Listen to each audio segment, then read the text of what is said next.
Okay, so have you ever really stopped to think about what happens when you tap your phone and boom, you're on the internet? Well, today, we're going to pull back the curtain on this massive, multi-billion-dollar duel that's happening right under our noses. It's this huge battle for connectivity that's going to shape our digital world for years to come. And you know what? It all boils down to one single question. Do you build up or do you build out? Seriously, the entire future of how we connect, from the 5G we're using right now to the 6G that's just around the corner, it all hangs on the answer to this one question. And get this, two absolute giants of the industry have placed enormous bets on two completely different answers. So in one corner, you've got American Tower. They're betting the future is built up with these huge, sprawling macro towers. And in the other corner, Crown Castle. They're betting the exact opposite, that the future is built out with a dense web of fiber and these things called small cells. So how do these strategies really stack up? Let's dive in and break down the philosophies of these two titans. We're going to see who might just have the edge in this race for total connectivity. All right, first up is the classic approach.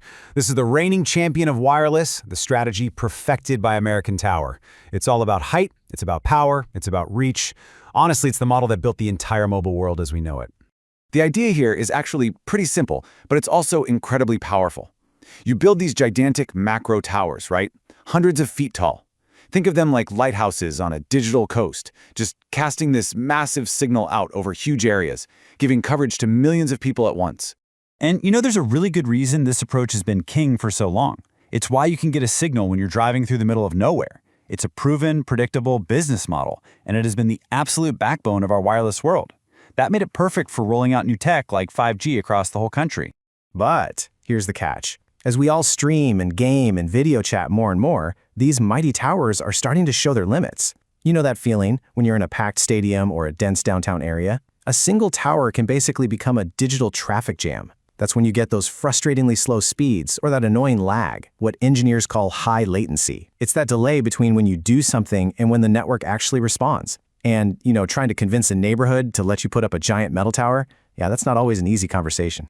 So that brings us to the challenger strategy. This one is championed by Crown Castle, and they take the total opposite approach. They're not looking up at the sky, they're looking out, right across our city streets.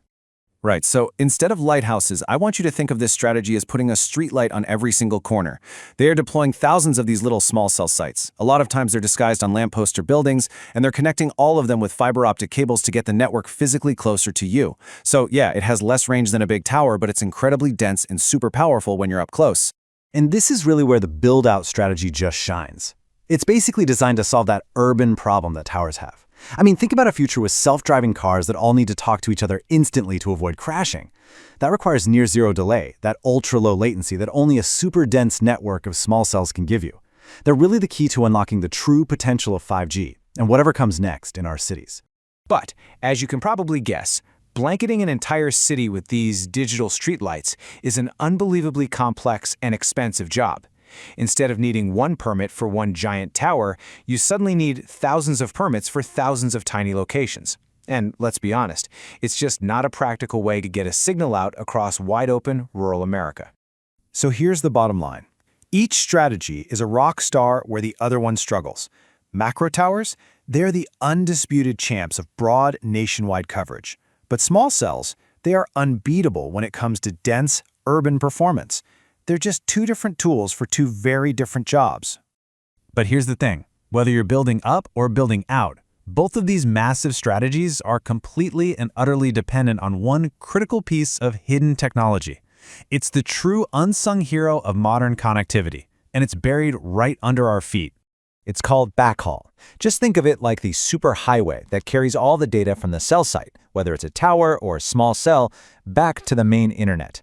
And just like a real highway, it can get totally clogged. For years, this was done with old copper wires or microwave links, but today there is only one material that can handle our insane growing traffic: fiber optics. We're talking about these tiny little strands of pure glass that transmit data as pulses of light. They are just way faster and can carry way more information than anything that came before.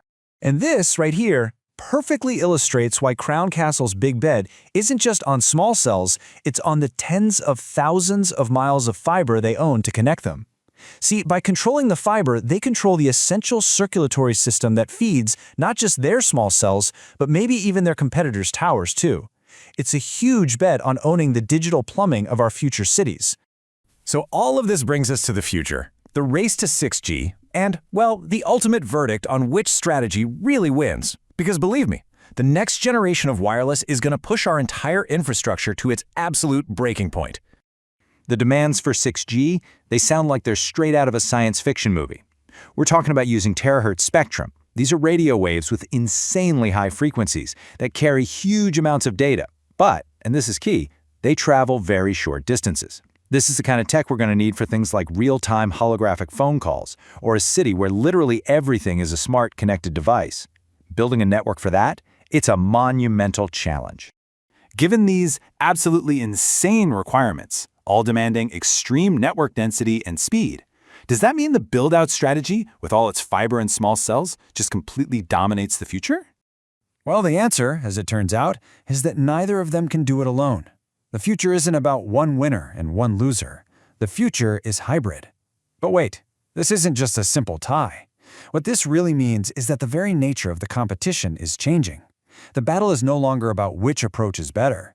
It's about who can blend both strategies together into one seamless, intelligent network. You see, you absolutely need the build-up macro towers to give you that foundational coverage blanket, making sure you have a reliable connection pretty much everywhere. But at the same time, you also need the build-out small cells to create these performance hotspots in cities, delivering the kind of mind-blowing speed and capacity that 6G will demand. They stop being competitors and they have to become partners, working together in a much more complex network.